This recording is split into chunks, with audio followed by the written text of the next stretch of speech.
Good day everyone, I'm Carl Soto from BSN M1B. Today, ang gagawin ko po ngayon is um, yung hot and cold compress. Um, First step natin gagawin is i-gather po natin yung mga need natin materials, yung alcohol po natin, then yung hot and cold compress po. Bago po natin cold compress yung pasyente, make sure po natin na dapat hindi po siya, wala po siyang hypoxia para po good to go po siyang i-cold compress. Then, bago po yun, kailangan din po natin i-assess yung vital signs po ng pasyente, kung tama po yung BP, kung normal po ba yung RR niya po, yung temperature, and etc. Next step natin gagawin is i-identify po natin yung patient, identify the patient, then hand sanitize, then create privacy. Good morning, sir. I'm Carl Soto from Our Lady of Fatima, your student nurse for today. Can I ask what's your name? What's your name, age, and birthday po? Alexandric Lozano, 18 years old, September 27, 2007. Okay, Sir Vince. Pwede ko po tingnan yung ID ba niyo po kung kayo po talaga? Sige po. Okay, Sir Vince.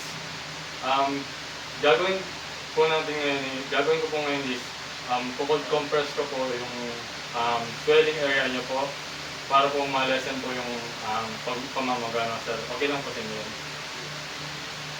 Then, hand sanitize.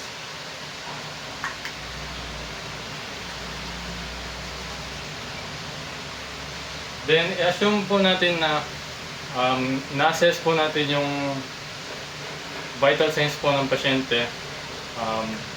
Tapos po, ilalagay po natin yung cold compress within 15 to 20 minutes.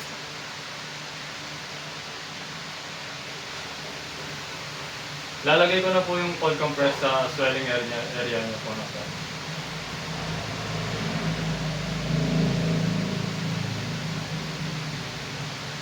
Gagawin po natin, ilalagay lang po natin yung cold compress sa swelling area niya po in 15 to 20 minutes po.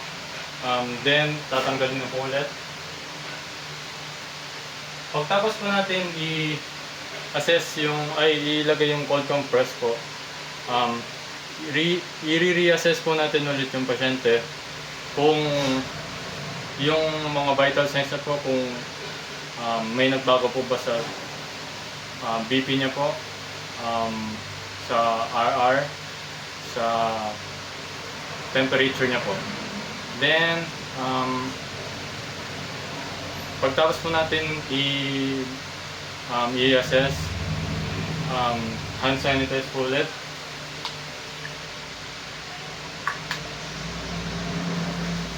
Then, i-document po natin sa physician yung result po ng ating pong na-assess po sa pasyente. Then, next naman po is yung hot compress. Ganun na rin po yung gagawin natin sa hot compress. First is, need po natin alamin kung mababa po yung BP ng pasyente, kasi po kung mababa po yung BP ng pasyente tapos i-hot compress po, yung blood pressure niya po is magda-dilate po or kakalat. Pwede pong may pumutok na ugat po. Then, next step is hand sanitize, identify the patient, then provide privacy.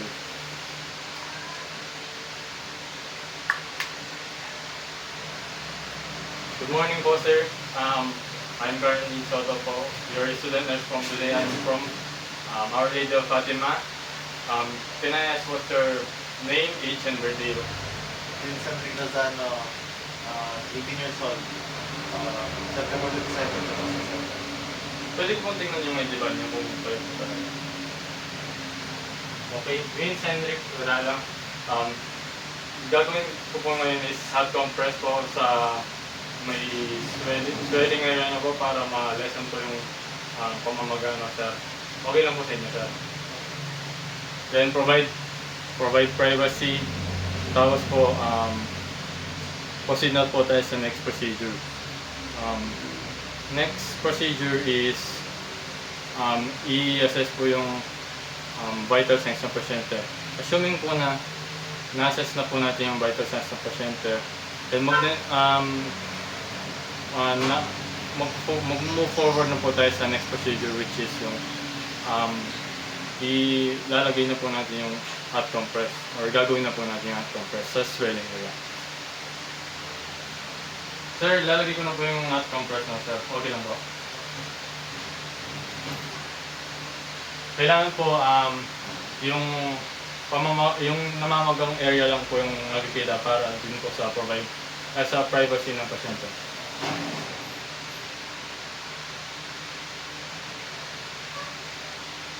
Ilalagay lang po natin yan, same lang po nung sa cold compress, 15 to 20 minutes.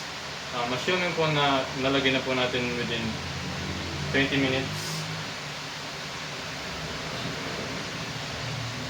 Tapos po, itatanong po natin sa pasyente kung meron po siyang naramdaman na discomfort or pain sa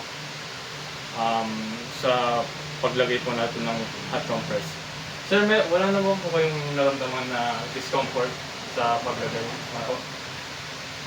Pagtaos po natin, tanungin yung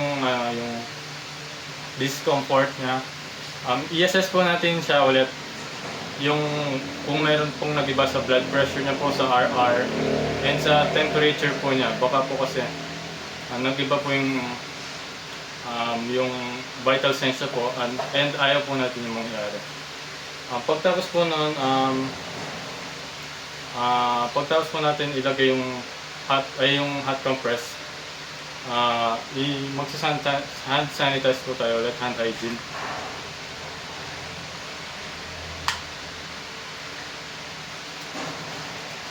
Pagtapos po nun, pagtapos po mag hand sanitize, sabihin po natin sa pasyente yung i-document po natin yung mga findings po natin sa physician niya po. And then i-document po natin kung ano po yung nangyari throughout the procedure ng hot and cold compress po. And that's it for my hot and cold compress po. Thank you po.